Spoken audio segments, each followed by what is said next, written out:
Muy buenas noches, un viernes más con todos ustedes, su programa en primera persona. Hoy les puedo asegurar que van a salir con un buen sabor de boca. Vamos a hablar de gastronomía, vamos a hablar de cultura, vamos a hablar de enseñanza, vamos a hablar de algo muy importante hoy día en Asturias, que es comer. Los asturianos por excelencia comemos bien. Y en este caso tenemos el lujo de tener con todos nosotros a uno de los maestros, de los chefs de la cocina asturiana, Luis Alberto Martínez Abascal. Y de sobra conocido por todos ustedes, pero si les cabe alguna duda, si nombro la segunda palabra, que es Casa Fermín, les aseguro que nadie tiene ni la más mínima duda, pues es un establecimiento que lleva en nuestra capital más de 90 años. Muy buenas noches, Luis Alberto. Muchas gracias, después de muchas peripecias, haber conseguido traerte a este programa. Pues sí, no, gracias a ti por el interés. La verdad que tenía ganas de venir. Sigo tu programa con mi intención y me lo paso francamente bien. Cada invitado damos un recorrido diferente. Tenía ganas de venir y efectivamente nos ha costado coincidir, pero bueno, lo importante es que aquí estamos para que hoy viernes la gente disfrute o por lo menos aprenda o vea un poquito cuál es o cómo es un poco nuestra historia. La gastronomía en Asturias, una experiencia inolvidable. Totalmente de acuerdo. Y yo creo que es inolvidable porque creo que tenemos desde el mejor producto, tenemos grandísimos cocineros y hay algo que la gente valora mucho, que es la amabilidad y digamos, el poder de atracción de la gente. De hecho, no en vano, este año 2025, Oviedo, y cuando hablamos de Oviedo hablamos de Asturias, ha sido reconocido como el punto de España más importante del mundo de la cocina, con lo cual yo creo que ahí eso lo dice casi todo. Casi todo. La cocina asturiana eclosiona a partir del siglo XX. ¿Con quién y cómo fue eso? Mira, fue unos inicios realmente muy interesantes. Yo creo que la cocina, el que revolucionó la cocina a nivel nacional y eso hizo que todas las comunidades reventásemos con lo que hacíamos, fue Ferran Adrià. Estamos hablando de hace como más de 30 años, esa revolución de la cocina tradicional a la cocina más vanguardista, después de pasar por la cocina, digamos, de la nueva cocina, Nouvelle Cuisine de los años 60, a través de los 6 grandes cocineros vascos, y de ahí se fue extendiendo y esa ocasión fue aquello que nos empezó a que nos preocupásemos para hacer las cosas de una forma diferente, mejores, sobre todo en su presentación. La calidad y el producto ya lo teníamos, pero sí que dimos un vuelco muy grande a todas las elaboraciones. Y acercar la gastronomía asturiana al mundo con fomento de la cocina asturiana era un sueño. ¿Qué es aquello? ¿Cómo surge? ¿Quiénes la inician? ¿Y se ha conseguido? Hombre, que se ha conseguido. Mirad, yo creo que es una de las asociaciones más antiguas de Asturias. Fomento de la Cocina Asturiana nace en el año 80 para promocionar la gastronomía de Asturias, tanto en Asturias como fuera de Asturias. Se montaron un grupo de 10 restaurantes, de los cuales ya 4 o 5 seguimos del principio, Casa Grado, El Balneario, Casa Fermín, entonces aquel momento Hotel Principado, La Serrana de Avilés. La verdad que se unió un grupo con unas ganas de hacer las cosas tan grandes que se consiguió fomentar esa cocina nuestra, sacarla de Asturias y triunfar, porque se fueron a hacer jornadas por toda España con un éxito realmente fantástico. ¿Se puede conjugar la cocina de autor con la cocina tradicional? Yo creo que la cocina de autor no existiría sin la tradicional. Yo creo que unir la tradición con la cocina de autor, llegamos a esa cocina contemporánea. Y yo creo que es imprescindible. No concibo un plato de cocina de vanguardia sin basarnos o sin conocer bien la cocina tradicional. Los cimientos, como decimos los arquitectos. Totalmente de acuerdo. Turismo y hostelería con patrimonio y cultura. Algunas voces dictaminan que no son compatibles. Totalmente compatibles. Yo creo que de alguna manera, hombre, sí es cierto que desde la pandemia ha habido una revolución dentro del mundo de la hostelería, sobre todo en sacar la hostelería a la calle, terrazas y demás, y a veces si no buscamos el equilibrio entre la necesidad de la cultura, los espacios y la, digamos, y la oferta gastronómica, pues puede haber problemas. Pero yo creo que estamos en un ambiente francamente bueno, salvo cosas puntuales como puede ocurrir en todas las cosas, creo que está muy, muy armonizado esa cultura de los espacios públicos con la oferta gastronómica. Casa Fermín, actualmente un templo de la gastronomía asturiana en el corazón de Oviedo. Hombre, yo creo que Casa Fermín yo siempre digo que estamos en el corazón de Oviedo, a escasos 100 metros de la catedral, enfrente de la universidad, a un lado del Parque San Francisco, nuestro pulmón más importante dentro de Oviedo, y aquí donde estamos ahora mismo, yo hablaremos después, pero creo que llevamos 42 años en el calle San Francisco. Creo que es todo un hito para un establecimiento como Casa Fermín. El paralelismo del templo, tenemos el otro templo al lado, muy cerquita además. Sí, además de verdad. Luis Gil, Sí. el iniciador de Casa Fermín, pionero en Asturias y en España organizando jornadas gastronómicas. Pues mira, Luis Gil, el padre de María Jesús, a mi suegro, fue un adelantado. Digo un adelantado porque en el año 70 fue capaz de organizar el primer intercambio de jornadas de cocina con otras regiones. Entonces se hablaba de provincias. Y yo recuerdo la primera que se hizo con el País Vasco, vino Currito de Santurce, hizo unas jornadas de cocina vasca en Oviedo. Y a raíz de esas jornadas hicimos muchas. Cocina catalana, cocina valenciana de los arroces, las payas, y no cabe duda que nunca olvidar traer la cocina francesa. La cocina francesa, cuando hicieron las primeras jornadas de cocina francesa, tengo un recuerdo sobre, en aquella época se hablaba del paté, y el paté era paté lamina, un paté que no tiene un valor. Y claro, cuando vino este cocinero francés, Monsieur Dade, vino con el micuí, con el foie, y nos llamó a todos la atención. La atención porque incluso recuerdo que el precio de ese paté era un precio muy bajo. Y cuando este hombre queríamos poner en la carta el micuí, era un precio de 1000 pesetas, una auténtica barbaridad. Y no queríamos poner, nos parecía mucho, pero sin embargo era el valor que tenía. Y ahí es donde empiezan unas jornadas que durante muchos años, y tú haciendo jornadas de todo tipo, de la caza, de cocina francesa, de la cocina vasca, y realmente creo que fue una aportación gastronómica muy buena para Oviedo y una formación perfecta para nuestros propios cocineros que habían, como otros cocineros que hoy se ve muy normal en congresos, ya hace 60 años ya lo veían aquí en nuestra casa. Las recetas en aquella época eran un secreto. Totalmente. En las recetas en aquella época, yo recuerdo cuando empezabas a estudiar, ibas a trabajar, había recetas que solo las hacían los jefes de cocina y las hacían cuando no había nadie en la cocina. Y las hacían para que supiesen solo ellos hacerlo y que la empresa o su establecimiento dependiese de ellos. Pero esto dio un vuelco enorme con los congresos de cocina. Y Rafael García Santos fue el gran mentor de los congresos y los empezó a organizar en Vitoria. Y desde aquella época reunía a los mejores cocineros, tanto españoles como franceses, italianos, de todo el mundo, y donde cada cocinero aportaba todo lo que hacía, con lo cual era una clase magistral para que todo el mundo fuésemos allí a aprender. Yo tengo un recuerdo de esas jornadas, ir con colegas de aquí de Asturias, unos recuerdos fantásticos, porque estabas aprendiendo en cada comida, aprendías algo nuevo y diferente de esos grandes cocineros que iban a eso, a enseñarte lo que hacían. Y desde entonces, hoy no hay ningún secreto. Hoy los secretos están en trabajar y trabajar y trabajar, no hay más secreto. Las recetas, no hay secreto de recetas. Es una tontería que se ha salvado afortunadamente.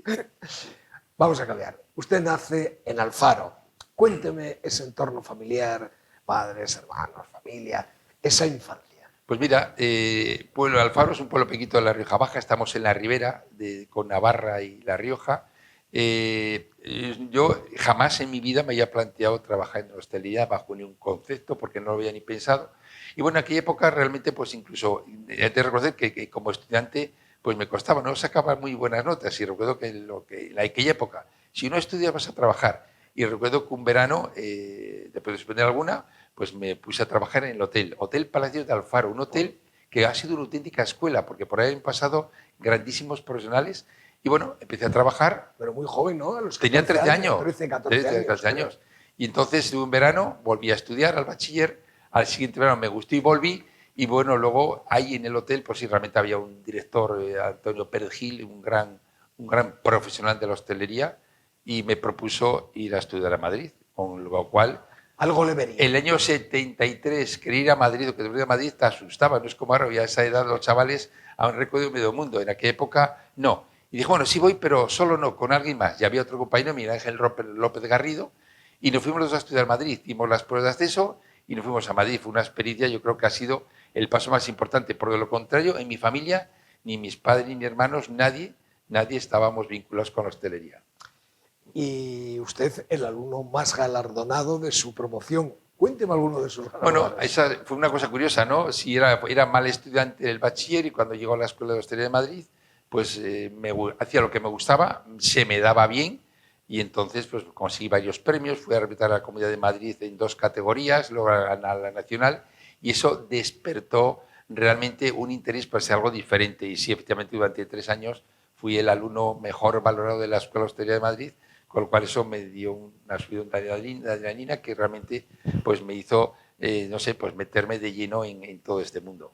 Y allí, en el mismo centro, estudiando, ocurre algo impensable, conoce Bueno, a María Jesús, así es. precisamente la hija del dueño de Casa Fermín. ¿Cómo fue aquello? Pues mira, en aquella época solamente había una escuela donde se terminaba el ciclo completo de la maestría industrial, oficialía y maestría. Las demás escuelas, que eran muy pocas en España, solo se hacía oficialía. Entonces, si ibas a Madrid, lo hacías todo allí. Entonces, en aquella época, como no había escuelas, casi escuelas, aquellas empresas que querían que siguiese formándose, mandaban a Madrid. Entonces, Luis Gil quería que siguiese alguien de la familia, ninguno del hermano y la hermana no querían seguir, entonces mandó a María Jesús a estudiar a la Escuela de Madrid. Allí coincidimos, con lo cual yo coincidí y al año siguiente llegó ella y de alguna forma allí nos coincidimos y bueno, pues realmente así surgió un poco la unión de La Rioja, Alfaro y Oviedo para luego ya en cuanto terminamos los estudios pues venir aquí. Y hay una anécdota muy simpática sobre ese viaje. El padre Luis tenía miedo porque, claro, iban muchos catalanes y casi todos los catalanes que iban a terminar la maestría o hacer la austeridad en Madrid tenían negocios de hostelería, con lo cual lo mismo que Luis pensó, voy a formar a mi hija para venir a casa y que siga el negocio, dice, a ver si se la lleva un catalán o otra provincia y no viene aquí. Y entonces fue una y él comentó que años después me enteré que había ido a preguntar que cuál era el alumno con el que estaba saliendo, a ver qué. Y entonces, bueno, parece ser que resultó bien. Que pasó la prueba del 9. Sí, pasé la prueba del poligrafo y entonces ahí cogimos y terminamos de estudiar en Madrid y nos fuimos a Oviedo a seguir con el negocio. Escuela Superior de Hostelería de Madrid, sí. Fue un templo, fue la mejor escuela, yo creo que no ha habido otra ya igual en la época, desde aquella época fue impresionante. ¿Y el servicio militar todo un presagio? Pues el servicio militar fue un presagio porque realmente en aquella época, después de terminar, te tocaba ir a la mili, entonces decidí irme voluntario. Ir voluntario, pues de esa manera seguía estando en Madrid, estaba con María Jesús, y así lo hice, me fui voluntario, y bueno, fue una experiencia bonita, a pesar de ser la obligatoriedad de hacer la mili, pero en la mili aprendí mucho, o sea que de una manera también me formé mucho en la mili porque fui a un cuartel pequeñito donde me encargaba de compras, de hacer toda la cocina y todo. Cocina, está claro. Totalmente, así me vino fenomenal, con lo cual tuve ahí un aprendizaje de buenos detalles. ¿Es cierto que 10 kilos de pollo pesan más que 8? Sí, a veces ahí es donde ese aprendizaje que te decía anteriormente es donde empiezas a aprender y ver cosas que realmente te abren los ojos y dices, oye, cuidado con esto. ¿Cómo era aquello? Bueno, pues simplemente es un poco la anécdota que ahora mismo en el sector hostelería veo siempre un poco esa parte de decir, de esas pequeñas comisiones, esas cosas que te daban a cambio de, pues eso, en lugar de mandarte 10 kilos te mandaban 8 y luego había una pequeña propina a final de mes. O sea que eso son pequeñas anécdotas que no influían absolutamente en nada, pero era un aprendizaje muy bueno. Ahora sí, cuénteme la historia de Casa Fermín, que creo que muchos telespectadores no la conocen. Pues mira, Casa Fermín es un restaurante centenario. En el año que acabamos de terminar, en 2024, hemos cumplido 100 años. Casa Fermín fue sus inicios en el Fontán, pasó al campo de maniobras y luego en el Cristo. En el Cristo fue donde estuvo la época más larga, incluso más dorada en un principio con todo lo que se consiguió. Tuvo 40 años.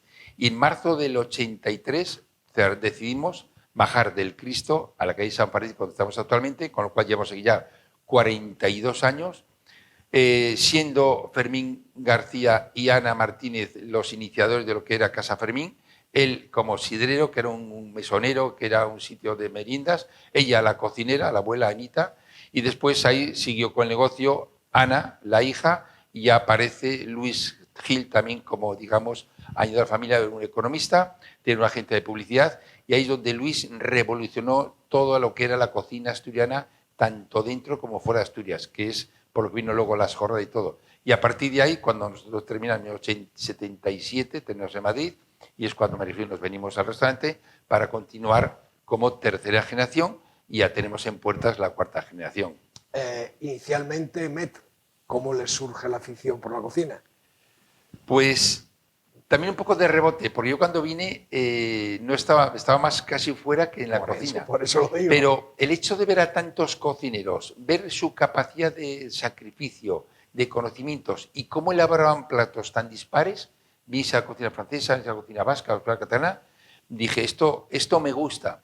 Y luego el empujón fue cuando realmente en el año 85 hay unas oposiciones, me presento a unas oposiciones para profesor a nivel nacional, las apruebo y ya desde el primer curso ya tuve que dar cocina, con lo cual de alguna manera ya fue, digamos, el empujón definitivo para pasar de la iniciación en el comedor de lleno a la cocina. Y creo que fue un grandísimo acierto porque en Casa Fermín habíamos tenido grandes cocineros y cocineras. Me dice muchísima gente, Casa Fermín, posiblemente el mejor restaurante de Oviedo. Única y primera estrella Michelin durante 12 años. Y se la quitaron injustamente. Bueno, dígame qué sucedió. Bueno, vamos a ver. Lo del mejor restaurante es una cosa, yo siempre digo, Juan María Azar, me acuerdo hace muchos años que decía que el mejor restaurante era el restaurante que menos fallaba. También es cierto que a veces el mejor, el restaurante, digo, yo siempre digo, por supuesto que es el mejor. Si no lo digo yo, ¿quién lo va a decir? Es cierto, en 1974 Casa Fermín recibe la primera estrella Michelin y hasta el 97 que nos la quita, estuvimos durante muchos años como único restaurante en Asturias con una estrella. En el 1997 acabamos de bajar del Cristo, habíamos hecho una inversión en el Casa Fermín, actual en San Francisco, una inversión descomunal. Es cierto que cuando te dan la estrella no preguntas y cuando te la quitan te molesta y preguntas por qué. No te sabría explicar si fue justo o injusto. Realmente cuando te lo quitan tú crees que no es, pero probablemente hubo algún momento. Pero en aquel momento me molestó menos porque pensé que en 2 o 3 años la recuperaríamos, ¿no? Sin embargo, cuando pasaba el tiempo y no la recuperamos, ya empezaba a molestarme un poco más el por qué. Buscabas preguntas de por qué y como tampoco había respuestas, pues de alguna manera tampoco hay que dar más vueltas. Somos muy felices, hemos sido felices con la estrella, siempre hemos sido muy felices sin la estrella, con lo cual de alguna manera no pasa absolutamente nada. Tenemos más que superado, porque lo importante al final siempre decimos un dicho muy socorrido, que las estrellas son nuestros clientes y si nuestro cliente está a gusto y se va encantado, pues yo creo que no hay más que pedir. Su establecimiento, además, confirma de diseñador. Efectivamente, yo creo que hemos tenido la suerte de coincidir con Chus Quirós, quizás uno de los mejores o el mejor decorador de Asturias. Y es más, yo creo, de interior, y además yo creo que siempre digo, que mantengo, que quizás la mejor obra de Chus Quirós ha sido Casa Fermín.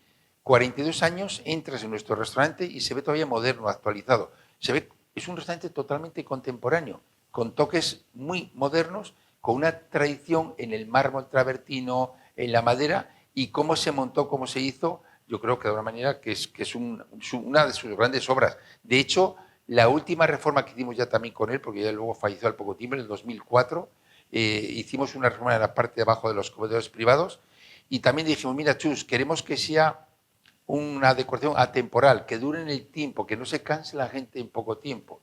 Y hizo una reforma abajo que sigue totalmente actualizada después de 21 años, ¿no?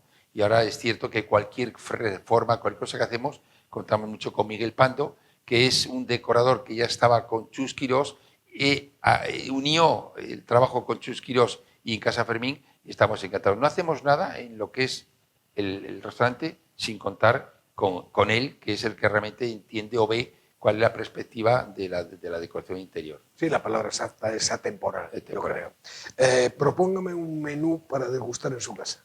Mira, yo ahora mismo creo que hay un plato que nos tiene realmente enamorados. Es una merluza del pincho de Cudillero con una mousse de su colágeno. Hacemos una salsita con su colágeno, la hacemos al vacío, es muy importante, y te puedo garantizar que es un plato que solamente la salsa te estás comiendo el mar. Y cuando tomas esas láminas de merluza tan blancas, tan bien hechas en su punto, dices, no quiero más. De hecho, esta merluza, cuando hace 2 años le hicieron a Media Street, el Premio de Asturias, tenía una mesa redonda con Antonio Banderas y después vinieron a cenar a casa, tomaron esa merluza y todavía tengo el recuerdo de la cara de Media Street y Antonio Banderas diciendo, Luis, la próxima vez que venga a Oviedo, vendré solo por volver a repetir esta merluza. Con lo cual, eso te da una satisfacción enorme.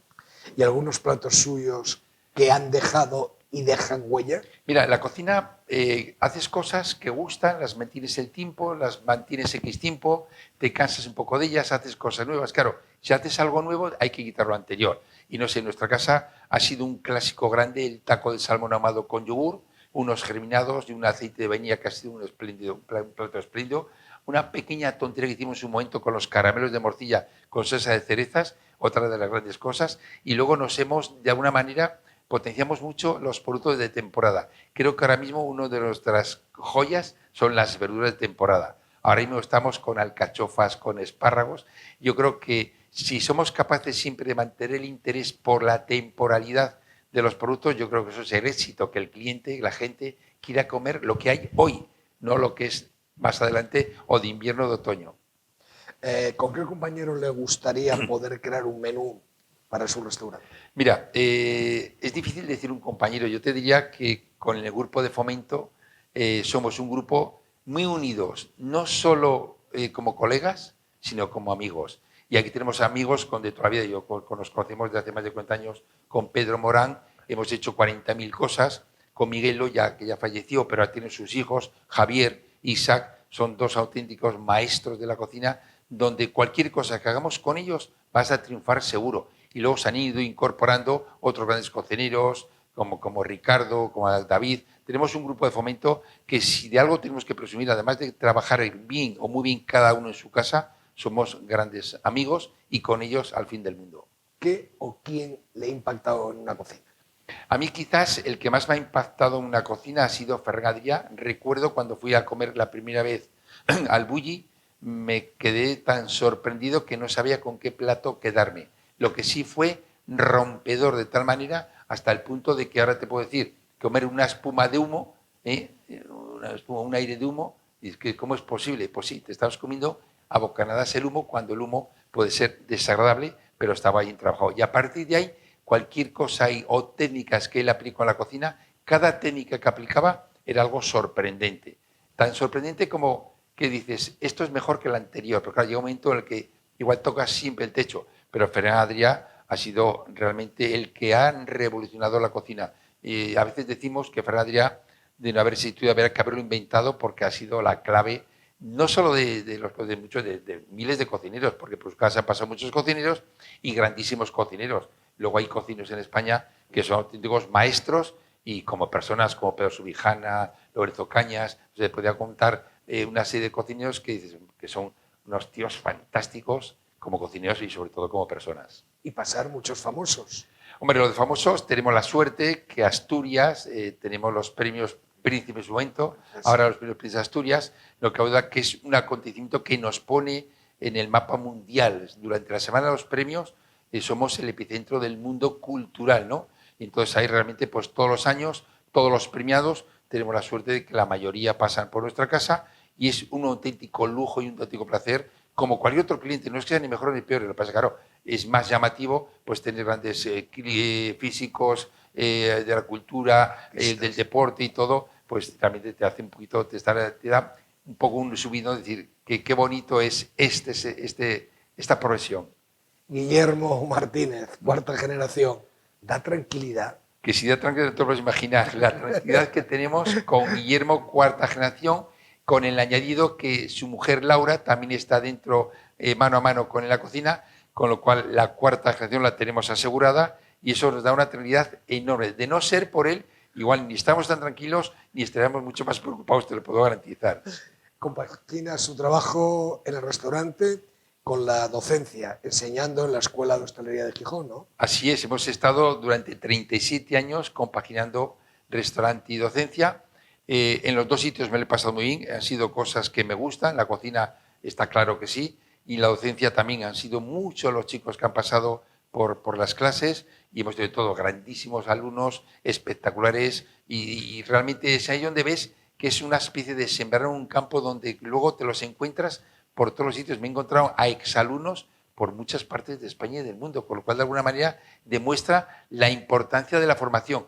Yo siempre digo que en esto la formación es vital. Yo soy casi obligatorio para entrar a trabajar en una cocina o en una hostelería, pasar por una escuela me parecería imprescindible. No quiere decir que el que no haya pasado no pase, no lo haga bien, pero las escuelas de formación, de hecho, todos los años tenemos alumnos en prácticas y te encuentras con unas ganas, un interés que dices, madre mía, qué futuro tan asegurado tenemos en la hostelería. En la cocina, hombres y mujeres. ¿Qué aporta cada uno?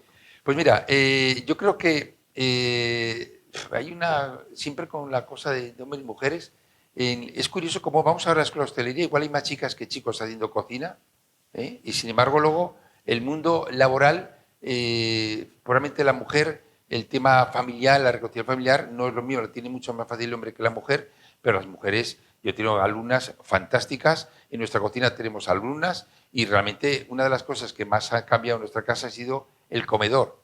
En la época del Cristo eran todo camareros, bajamos a calle San Francisco, eran todo camareros. Ahora tenemos todo chicas, comedor, que lo hacen de maravilla. Tenemos un equipo al frente, mandado por María Jesús, con Bea, María y Bea, tenemos un equipo inigualable. No lo supera nadie, de verdad. De hecho, la gente cuando se marcha, todo el mundo habla de qué bien he comido, pero que a mí no nos gusta más que digan y qué bien nos han atendido. Yo creo que una sonrisa, una atención es tan importante o más que comer bien. ¿Qué ha supuesto para Oviedo ser capital gastronómica en 2024? Pues mira, ha sido un empujón tremendo. Creo que el Ayuntamiento de Oviedo ha hecho un esfuerzo muy grande por traer la capitalidad gastronómica a Oviedo, lo ha conseguido y tanto el alcalde como el concejal se han hecho un esfuerzo tremendo, se han hecho muchas cosas durante todo el año, muy importantes, y yo creo que eso ha sido un empujón definitivo para colocaros en el mundo. De hecho, este premio reconocido del 2025, yo creo que es las consecuencias de todo lo hecho durante 2024. Es que se han hecho cosas muy importantes. No olvidemos que nosotros, Fomento, trajimos a los mejores cocineros de toda España. Hicimos un congreso de Eurotoques, el congreso del 2024, hicimos, pues vino más de 300 personas, más de 200 personas de toda España. Se hizo también una entrega a los galardones, a los mejores cocineros también de España, los 10 más que más han hecho para la cocina. En Asturias, en Oviedo en concreto, creo que ha sido un año 2024 fantástico. De hecho, creo que ha sido tan importante que el hecho de poder o tener que celebrar los 100 años de Casa Bril en el 2024 lo fuimos retrasando porque había tantas cosas en Oviedo que añadir eso no nos parece importante, porque bueno, tenemos el 25 y ahora este año es cuando celebraremos lo que tenemos que hacer para celebrar los 100 años de Casa Fermín. En gastronomía, ¿en qué nos diferenciamos de otras autonomías? Mira, en gastronomía nos diferenciamos en que tenemos, yo creo que la mejor despensa de España. Yo creo que es la mejor de España. ¿Por qué? Si andamos al norte tenemos todo un Cantábrico, unos pescados, unos mariscos inigualables. Si hacemos en el interior tenemos una carne ternera asturiana IGP increíble. Tenemos en las montañas una buena caza y tenemos una huerta fantástica. No es muy grande, no es muy extensa, pero es una muy buena huerta. Con lo cual, si unimos los 4 puntos y luego si capitaneamos esos platos con una buena fabada asturiana, yo creo que poco más podemos decir. Muchos dicen que la cocina es un arte. ¿La gastronomía también lo es? Yo creo que sí. Yo creo que al fin y al cabo, yo hubo una época cuando a Fernández quisieron darle un premio del arte, decían que sí es arte. Yo creo que sí, todo tiene su arte para hacer absolutamente todo y bien. Lo que pasa es que el arte, como todo, tiene que ser bueno. No hay otra manera. ¿Qué es mejor cocina? ¿Tenemos de vanguardia o tradicional? Digo, no, solo hay 2 tipos de cocina, la buena y la mala. Da igual que sea tradicional que de vanguardia, es que sea buena y nada más. ¿Qué echa falta en Oviedo? Bueno, en Oviedo quizás poco a poco empezamos, de alguna manera, el cambio que se ha dado a Oviedo, insisto, llevamos unos años donde Oviedo está cambiando de una manera tremenda, se está peatonizando, están dando una suavidad a las calles, a todo el entorno realmente muy interesante. Oviedo, como en Asturias sobre todo, necesitamos una buena comunicación. Creo que ahora mismo tenemos el AVE, que yo creo que empiece a funcionar de todo bien. Tenemos unas conexiones aéreas muy buenas, con lo cual, de alguna manera, Oviedo como capital del Principado, y hablamos de Oviedo, pero hablamos de toda Asturias. Yo creo que necesitamos esa continuidad en las comunicaciones para que a la gente le sea fácil venir, sobre todo que le sea fácil venir, porque el volver no nos preocupa. Sabemos que el que viene va a volver o nos va a mandar gente nueva. ¿Es usted hombre de ciudad o de interior? ¿De interior o de costa? Mira, cuando hablamos de estas cosas digo, qué pena aquel que no tenga pueblo. De medio rural. Entonces, me encanta la ciudad, me encanta Oviedo. Pasear Oviedo es un auténtico lujo. Da una tranquilidad y un sosiego. Para cualquier rincón que mires Oviedo te deslumbra. La catedral, el fontán, todo donde vayas es un paseo de disfrute.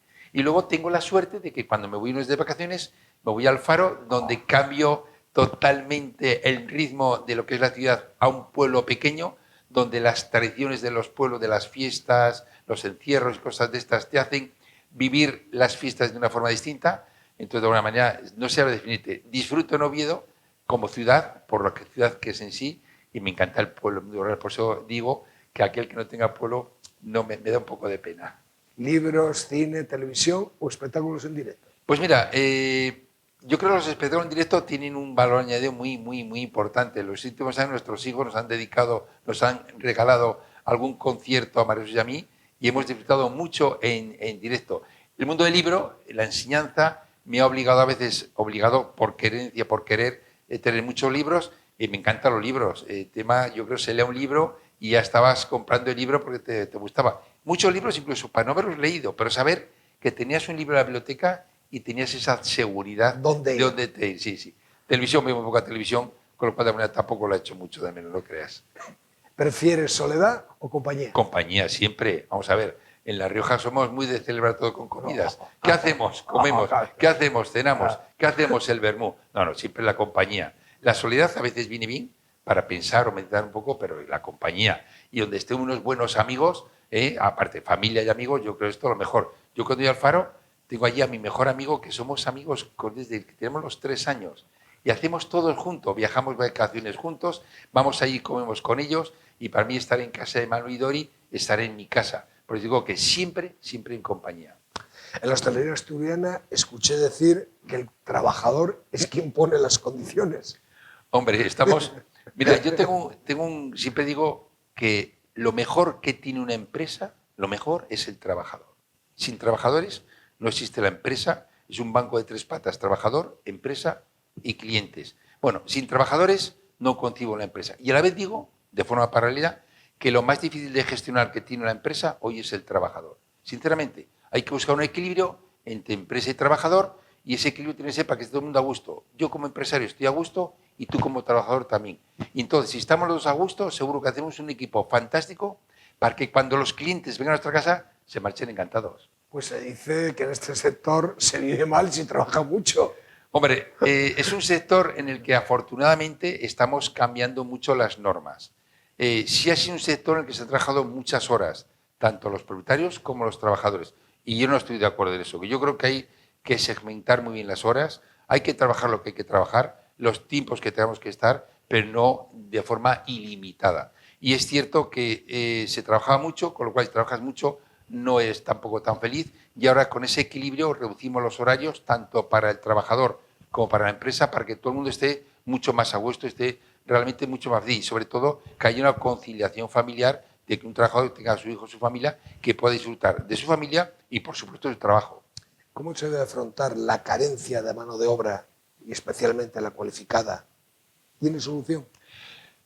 Igual es una solución difícil, pero la solución creo que está en ofertar puestos de trabajo dignos, dignos en horario, dignos en sueldo y con una formación, y seguir, por supuesto, una formación. Y después la convivencia. La convivencia en las empresas, date cuenta que si analizamos las horas que están los trabajadores con las empresas juntos, están más que con su familia. Con lo cual, de alguna manera, hay que conciliar que estemos todos a gusto. Entonces, si vamos a un trabajador, tenemos que estar a gusto con el trabajador con la empresa y realmente en horarios, en sueldos, que sea lo que se puede hacer. Lo que pasa, claro, no a veces uno puede dar todo lo que te piden, ni uno realmente recibir todo lo que pide. Con alguna manera, al final es todo una cosa sensata de equilibrio entre empresa y trabajador. Buenos trabajadores y buenas empresas. Tienen que ir unidos de la mano para que todo funcione. La sidra, la bebida por excelencia en Asturias, ¿cómo se compagina con la alta cocina? Perfectamente. Yo creo que en la sidra ha sido uno de los mayores cambios que hemos tenido en todas las bebidas, porque en Asturias hay grandes vinos, ha habido mucha sidra, pero es que ahora hay mucha sidra y buena sidra. Ahora con la sidra con de origen me parece imprescindible. Y no solo eso, es que encima ahora, además de la sidra de escanciar, que es algo que no se debe de perder nunca el escanciado, ha aparecido la sidra de mesa, servir sin escanciar. Y han aparecido 2 sidras que para mí son imprescindibles. La sidra Brut, que estás tomando un cabar en lugar de uva de manzana, que hay unas sidras Brut muy ricas, y otra cosa que no nos olvidar, la sidra de hielo. La sidra de hielo nos ha aportado una combinación para platos salados, platos dulces y para con lo que queramos, realmente fantástico. Con lo cual la sidra, por supuesto que con la cocina podemos hacer una cocina de vanguardia y coordinar y maridar platos fantásticos con la sidra. ¿Cuál es la mejor lección que alguien ha dado? Complicado, ya Muy lo sé. complicado porque estás con muchas cosas, pero bueno, la lección realmente yo creo que al final es una lección más que te den, es ver, ¿no? Y el sacrificio. Yo creo que hemos sido una generación que nos hemos sacrificado mucho por los trabajos, por los dos, y a veces a base de la familia, pero yo creo que ese sacrificio al final tiene recompensa, no hay nada más que ver cómo tenemos el establecimiento, cómo tenemos nuestros hijos, lo que viene detrás, y yo creo que eso siempre merece la pena. Un libro. Un libro, probablemente sea un libro, no sé, quizás de cocina, sobre todo cuando has ido descubriendo los libros que te iban aportando cosas nuevas en la cocina. Eso era lo que realmente más te sorprendía. Lo que oías, lo veías plasmado en un libro donde ponías tus recetas. De hecho, hablando de Fomento, Fomento hicimos hace 3 años un libro de los 40 recetas de Fomento, fantástico, donde he hecho un recorrido por todos los platos más importantes y de cada restaurante por la cocina asturiana. Cualquier libro es interesante, cualquier libro. Yo creo que el abrir un libro es muy bonito, sea para leer, para divertirte, una novela. Yo creo que los libros deben estar siempre al momento de la mesita de noche, siempre. ¿Y un lugar? Un lugar, yo creo que el lugar, claro, te comentaba antes, a mí Hay dos.